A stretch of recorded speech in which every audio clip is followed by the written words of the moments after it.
les lymphocytes Th2 et les anticorps générés. Si on arrive à avoir ces éléments-là, on peut faire une réponse immunitaire protectrice. Mais ce qui se passe dans certaines situations, cette réponse immunitaire antipathogène, antivirus, dans le cas du SARS-CoV-2, on peut avoir des réponses immunitaires déséquilibrées. Alors ça, ce phénomène, on le voit dans l'infection par la COVID-19 ou par le SARS-CoV-2. On a des phénomènes. Donc, ce qui va se passer, nous allons avoir des effecteurs dirigés contre le virus, mais qui vont pas éliminer le virus, au contraire, qui vont faciliter l'infection, qui vont prolonger l'infection et qui vont faciliter la chronicité et la présentation et la réplication du virus. Et ce phénomène, nous allons l'appeler ERD, pour Respiratory Disease Enhancement. Donc, cette réaction serait responsable d'une exacerbation de l'infection et de la sévérité de la maladie. Et l'ERD implique des mécanismes dépendants d'anticorps, nous allons voir tout à l'heure. Donc, ce sont des anticorps qui vont pas neutraliser le virus, mais qui vont faire durer le virus, ils vont aider plus gravement à sa réplication. Donc, vous imaginez, si on vaccine, par exemple, par un virus entier, et on développe ce type d'anticorps qui ne sont pas neutralisants, on compliquerait un peu cette réponse immunitaire protectrice. Alors voilà, c'est quoi cette histoire de facilitation de l'infection par des anticorps? Donc ce sont en anglais AD, Antibody Dependent Enhancement. Donc on va faciliter, je l'ai dit. Donc ce sont on produit lors de l'infection virale des anticorps qui sont pas neutralisants, donc ils vont pas neutraliser le virus, mais plutôt faciliter l'entrée du virus et faciliter sa réplication. Donc ce qui va se passer, on va augmenter l'infectiosité et la virulence de ce virus. Alors, deux principes mécaniques, je ne rentre pas dans le détail, c'est juste pour vous dire qu'il y a des virus à tropisme macrophagique. Qu'est-ce qui va se passer? Nous allons capter le virus par des récepteurs FC des immunoglobulines, les faire rentrer dans le macrophage et encore booster sa réplication. Ça, c'est un point.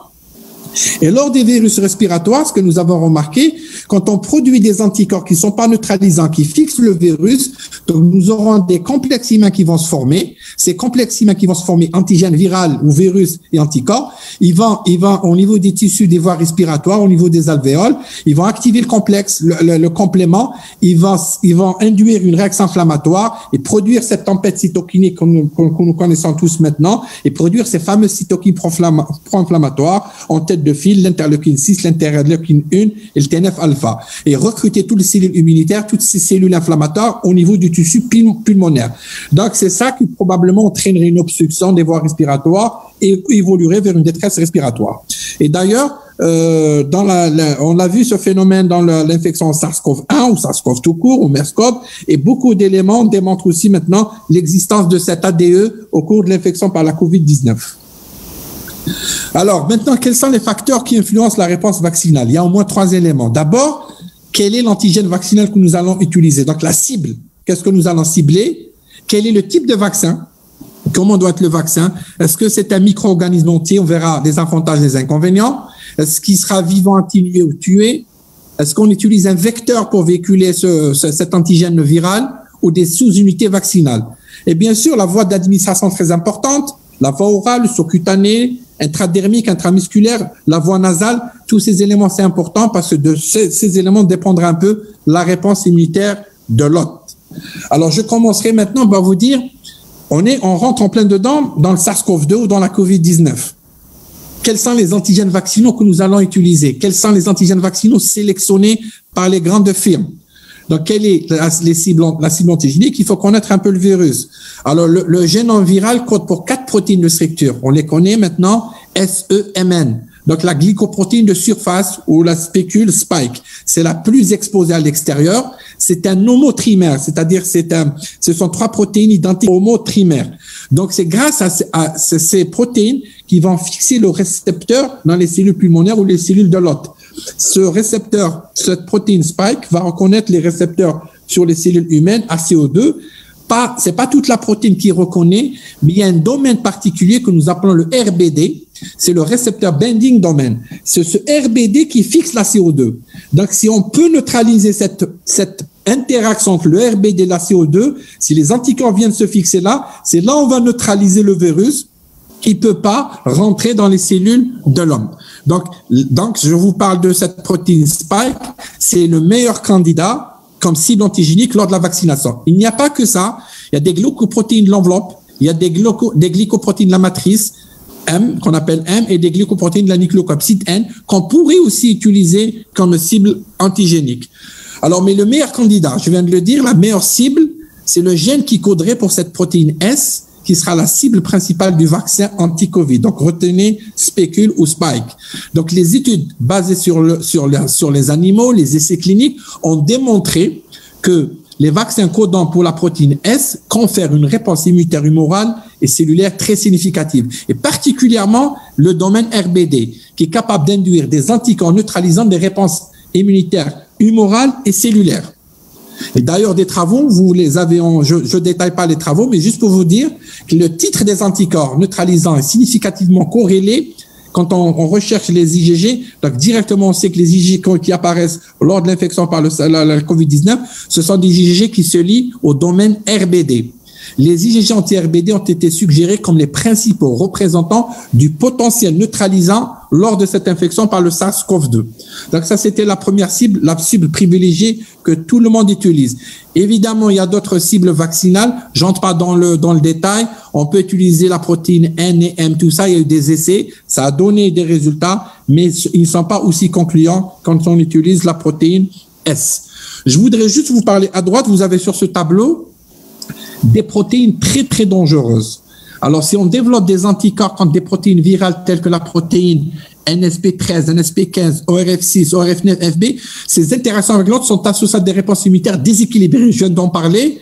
Donc, caractérisées par une forte production de cytokines, d'interférents, et ceci va induire donc cette fameuse réaction inflammatoire et cette réaction que j'ai tout à l'heure ciblée, la facilitation par les anticorps. Donc, vous imaginez pourquoi on aime bien vacciner avec des sous-unités, avec des gènes qui codent pour une protéine ou deux, pour éviter qu'il y ait une panoplie de réponses immunitaires contre des protéines, pour éviter ces fameuses réactions néfastes. Parce que si on vaccine avec des vaccins entiers, on risque d'avoir beaucoup d'anticorps, pas seulement neutralisants, mais des anticorps qui vont faciliter. Et là, on aura des réponses immunitaires véritablement déséquilibrées. Alors, je passe à la voie d'administration. La voie naturelle respiratoire, elle confère une réponse systémique et on donne des IgG. Vous le voyez dans l'infection naturelle. On l'a toujours cherché par sérologie. La réponse immunitaire locale au niveau des muqueuses, elle existe dans la voie naturelle. On a aussi production des IgA et surtout des IgA sécrétoires dans la voie naturelle.